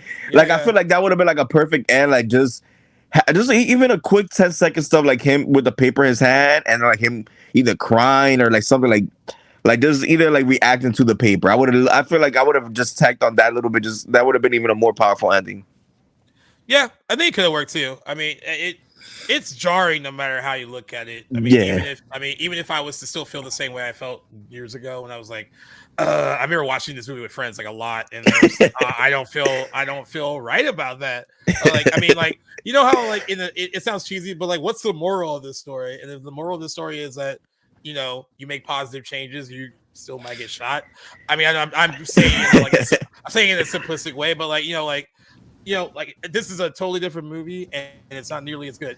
But like I used to have that same issue when I watched Pay It Forward because I was like, what's the point of that ending of that movie? I saw that movie once. Doesn't Kevin Spacey get killed? No, it's when Haley Joel Osment gets killed. The kid that comes up with the whole like yeah. So, I knew somebody died.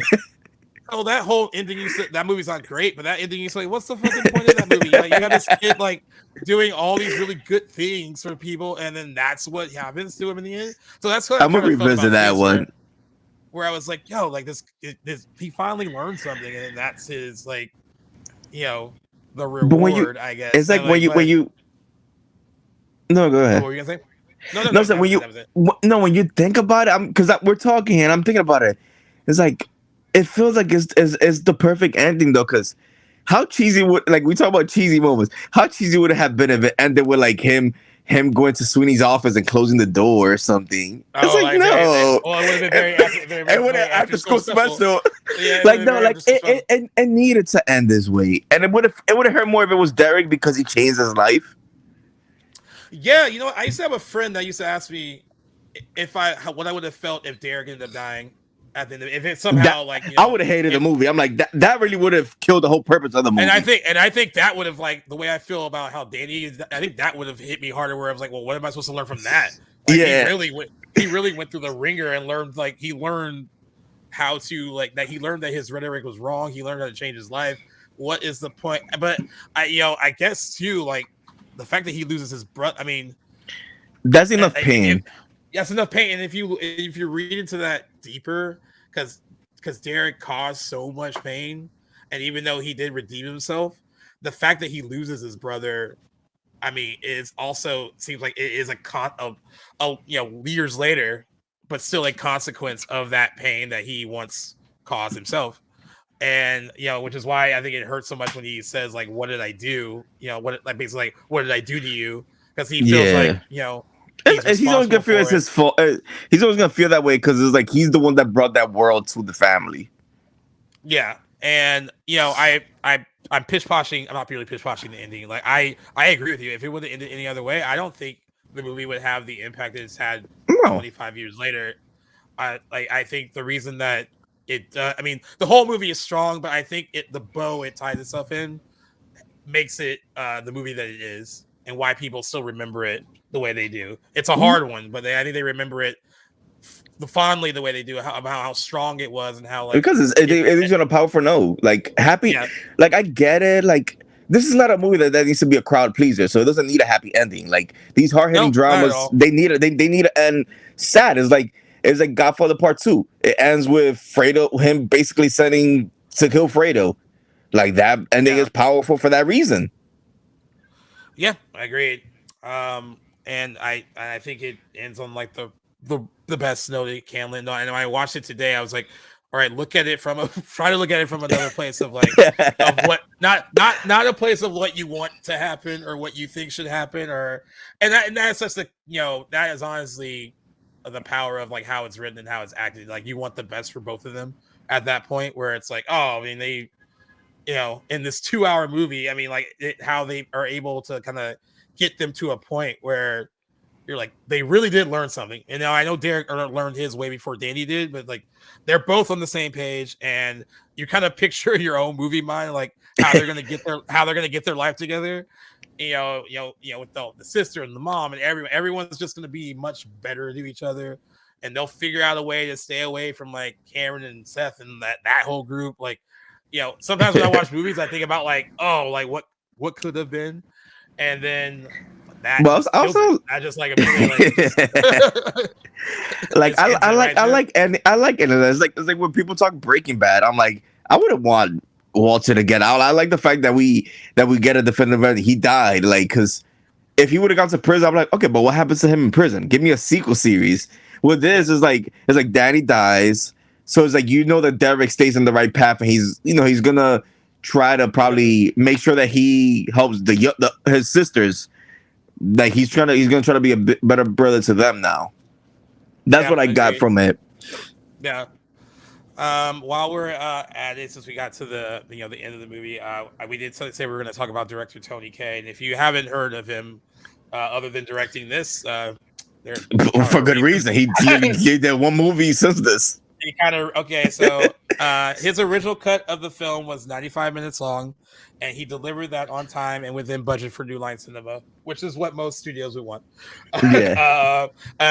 And although it generated a positive response from test screenings, New Line Cinema insisted on further edits to the film. Kaye was apparently mortified, saying, "I'm fully aware that I'm a first-time director, but I need the same autonomy and respect that Stanley Kubrick gets." You couldn't just freaking say like an up and comer that sound like David Fincher or something. Yeah, I know. So then after this, he's involved with editing alongside Edward Norton, and they said that was a difficult experience for the pair. At one point, Kaye punched a wall, which resulted in stitches in his hand because he was so angry. And then in June 1988, the studio test screened a second cut of the film, which included changes made by Norton. The studio tried to persuade Kaye to release Norton's cut, but he objected. Although the differences between the two cuts are disputed, Kaye objected to an additional 18 minutes of footage, and they disagreed with the length of certain scenes, such as a family argument, Norton's anti-immigration speech, and a flashback where Norton's father is criticizing a teacher. All in the grand scheme of things are all very important moments that should not have been cut, and they should have been rightfully included if you have seen the movie. Subsequently, the studio compromised and gave Kaye an extra 8 weeks to edit and submit a new cut of the film. During this period, Kaye took a number of combative actions. He spent $100,000 on cryptic advertisements in the Hollywood press that quoted John Lennon and Abraham Lincoln and condemned the behavior of Norton and the studio. At one point, Kaye brought a priest, a rabbi, and a Buddhist monk to a meeting with producers while videotaping the entire encounter. When the company offered him an additional 8 weeks to recut the film, Kaye said he had a radical new vision in mind, which he did not know when he would finish. He collaborated with Nobel Prize winning poet Derek Walcott on a new narration for the film. I guess he also tried to get his name taken off of it. Humpty Dumpty. That's how he wanted to be. So it's the film is due to premiere at the Toronto International Film Festival, but Kaye requested that organizer Piers Handling withdraw the film. And then in July 1988, after the 8-week deadline, Kaye had nothing new to show, and the studio announced that it would release Norton's cut. Kaye intended to remove his name from the film credits, applying for various pseudonyms, including Humpty Dumpty, as our boy Mark just said. That shit always cracks me up. And he also requests that the Directors Guild of America, that they refuse to do that.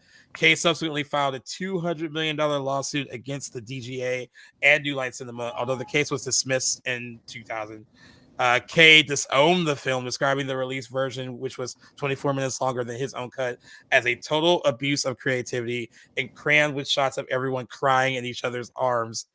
Kay's behavior caused such a stir in Hollywood that they viewed him unemployable, and he did not watch the film until June 2007. He later admitted that my ego got in the way. That was entirely my fault. Whenever I can, I take the opportunity to apologize. He did not direct another film until 2006, Lake of Fire.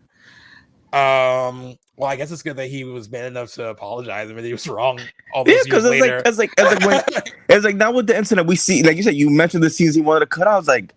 It's like how? Like those are some of the best scenes of the movie. Like that's what I'm saying. Like I'm all for directors having their vision. So like we covered the whole Zack Snyder stuff. Yeah, we've seen that so many times, but in this case, it's one of the times where like no, the director was wrong. Like very I'm sorry. Like, and this is the craziest case of a director being wrong because the end result. Yeah, it's the only example that I could think of. It's considered one of the best movies for a lot of people. I mean, I know a lot of people that have this like in their even in their top 5 favorite movies. I mean, it's number 8 for me.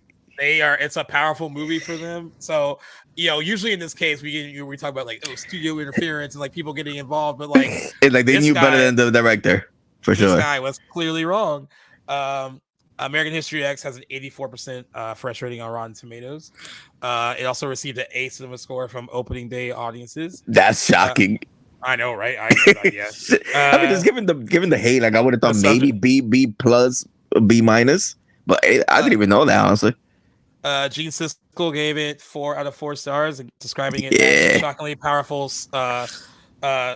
screed against racism that also manages to be so well performed and directed that it's funny it says directed that is entertaining as well. I mean, it's a well-made film. The guy just wanted to butcher it in the editing, but like you gotta praise the directing that is as strong as hell. No, it was the post-production that was the issue. He also said Norton was an immediate front runner for an Academy Award. He should have won. I mean, I'm glad that in hindsight, a lot of us do feel that. That's what I'm saying. Like, the 98. Like I said, the 98 Oscars just has so many wins that they aged bad by the next year. Like, those people, like you said, you're older than me, so I'm pretty sure there was in the weeks that followed, people were already saying like, how the hell did Shakespeare in Love beat Saving Private Ryan? Like, I'm sure there was a lot of this.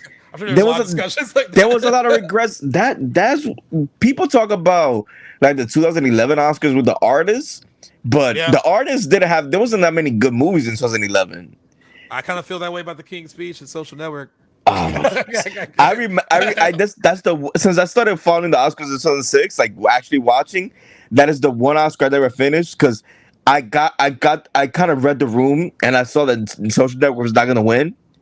And I just stopped watching because I think the King's Speech is Oscar. It's not a bad movie, but it's Oscar bait. While the Social Network was something so daring. So I think I stopped once because they give director, then they give best actors, best actors, then they give thing. Yeah. But I stopped watching, but I can't remember what it was. It was one of the wins that I just kind of saw it. I'm like, Social Network was losing almost everything. I'm like, it's not gonna go the way that me, you, and Dave and so many other people wanted. Right? Okay. Like, oh my god. Roger Ebert gave it 3 out of 4 stars, but he was critical of the underdeveloped area, stating the movie never convincingly charts Derek's path to race hatred. He said that this is a good and powerful film. If I'm dissatisfied, it's because it contains the promise of being more than it is. And Entertainment Weekly called the film riveting and praised the narrative structure despite the thinness of the script. And I was trying to find if there's any negative review. The San Francisco Chronicle expressed disappointment with the picture. Mick LaSalle felt that while it succeeded in portraying Derek's descent into neo-Nazism, it failed to portray his renouncement of his past beliefs, which we talked about. I think it did. People don't want it so in your face. Like not everything needs to be heavy-handed and spoon-fed to you. Like some things are just very subtle. They said we had to watch him think his way in. We should see him think his way out. LaSalle also noted that in some places the dialogue is surprisingly stilted.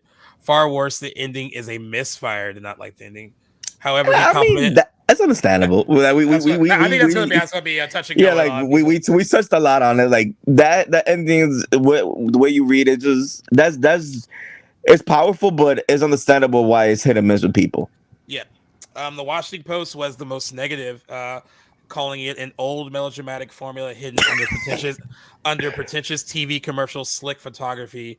He said there are moments when Dudley's string-laden score overpowers the stark simplicity of the film's message, and other times when the moral of brotherly love is hammered a bit heavily, but conceded. The blunt and brutal American History X is ultimately only as imperfect as we ourselves are. And like we said, he was nominated for an Academy Award, but lost to Roberto Benigni. Norton's loss was included on Empire's list of 22 incredibly shocking Oscars injustices. I'm gonna have to agree on that. And as far as the film's legacy, Amnesty International used American History X for an educational campaign, screening the film in colleges and in nationwide events for raising awareness on human rights. It was also used for the 20th anniversary. Christopher Holden wrote for The Independent that the film feels more essential now than it ever has. Agreed. Especially comparing it to the racial rhetoric of Donald Trump, and then talking about the Black Lives Movement as well. It is interesting how these movies made back then do become more because a lot of this stuff was on the fringes 25 years ago, and now it's way more not. Yes, I remember when everything happened with George Floyd. I'm like, I made a special post about Do the Right Thing. I'm like, this movie is 31 years old and is as relevant as it was back then as it today. It's like, and you nailed it with American History X. Like the way Trump's America was racist, the racism and that stuff was crazy. Yeah. So at the end of the deep dives, it's similar with the anniversary episodes. We're going to give a score. It's also say is on Paramount Plus for anybody that's listening and hasn't seen it in a long time and wants to rewatch. I got lucky. I have it on DVD, so I same, have to look same for here. It. I have to look for it. But yes, I'm also gonna make that a habit, especially with the deep dive. So link to where you can watch the movies, whether they're streaming or if you unfortunately have to buy it. I suggest getting a physical copy of it, though. Like I said, I don't think we're ever gonna get this big Criterion collector's edition of the movie because unless Edward Norton does something, or I don't know how that works. Maybe New Line might want to do something. Yeah, I think it just like it won't get it because I think you probably because you collect Criterion, right? Yeah. Like you see, like when the director is like when the director has a hand in it, they'll have that sticker like, oh, that approved by. Right. So like it just won't have that. But I do feel this is a movie that's worthy of the Criterion collection. But hopefully it does. It deserves more than the Blu-ray. I mean, I have it on DVD. I might get it on Blu-ray now just to see if it's just to have it on Blu-ray. Yeah. I looked it up on Amazon. It's $18. I don't know if it's worth it more. No, you just wait for a Prime there for like a sale. Yeah, and just get it then. But yes, I'm glad you mentioned that it's where you can actually stream it if you choose to. But what score would you give? Five out of 5. This is Is there some flaws to it? Yeah, but not to make it a 4.5 for like a few things. Like you said, like they were talking about the dialogue. Yeah, it's not the greatest dialogue, but the performances are strong enough where they just make the dialogue better than it actually is. Yeah, I agree. I'm on the 5 out of 5 too. I think if there are any flaws, they're pretty minuscule, and that's a little nitpicky. And I think the overall feeling it leaves you with and the power of it is more important than any of those would-be flaws if there are. It stays with you. Like I feel like I'm still thinking about it right now in certain spaces, and it's certainly one that you can't really shake right away. I think that's the best thing to be said about it, and I think that's what makes it so successful. It's so crazy that these creative minds were so different on what the movie should be or how it should like be cut, and that's crazy that because of that it's very situations like this could very easily end with not getting a project made at all. Like it could have died in the because you can see a studio just being like just straight up dump or just be like, I mean, if it would have been made today, that Saslav would have just freaking tax right up. But thankfully we got it, and I think 25 years later it still resonates. It's still powerful. There's something about it too, and I think it's just the message in it and what it deals with. When I was watching it, other than like a few little, it doesn't feel dated. Like I was watching it and I was like, oh, like I mean, you can be like, oh, I recognize this from like 1998, but like like some of the clothes and maybe that there's no cell phones around. But the overall feeling of it didn't feel dated. Like there's something about when I was watching it, I was like, oh, I feel like this could have been easily made today. And like there was like, and that's what another reason why I think it's so powerful.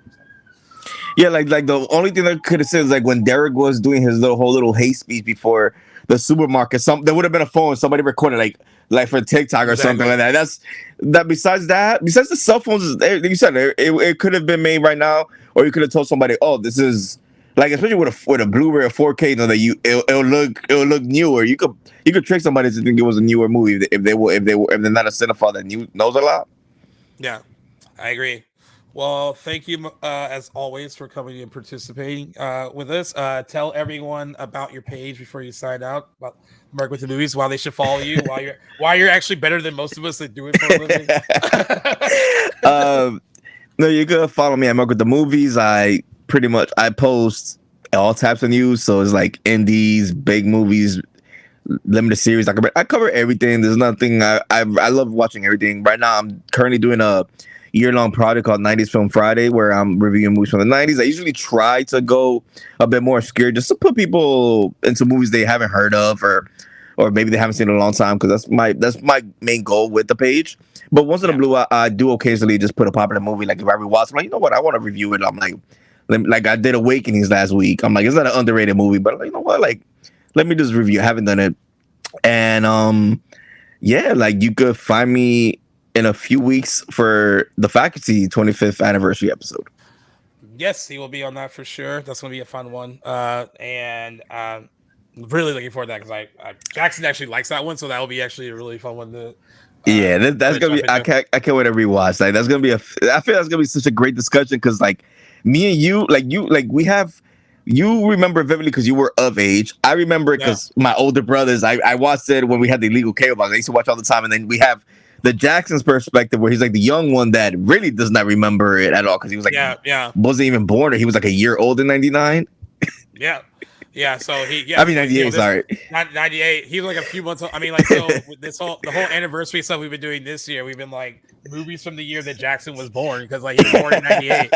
So like, I remember the Can't Hardly Wait one. Can't Hardly Wait. He was just like, I think he was still like just in the belly. Yeah, when that movie came out. So yeah, it'll be a fun one for sure. In the meantime, if you have any movies that you want to deep dive on the deep dive spinoff, just message us on our socials and let us know, so you can actually hop on and you guys can pick a movie, get me to watch it, and we'll deep dive into it together. If you're looking for where to find us, you can find us on anywhere you get your podcast, whether that's Apple Podcasts, Spotify. Good Pods has been really good to us, so we're going to mention them as well. But also, we are part of the Playlist Network, and they have their very own app for a lot of their shows. And so, if you have any time to download their app from the iOS store, that will be greatly appreciated, because Playlist is most of the reason why this show is still running as smoothly as it does, because they do a lot of the hard technical work and all that stuff. So yeah, thank you for that as well. Merc, thank you again. Always welcome back. If you have a movie that you want to deep dive before, I will definitely look into it. Throw it at me, and we will do this again very soon. Until next time, guys. Peace. Oh man, it was perfect. My tablet is at 2%.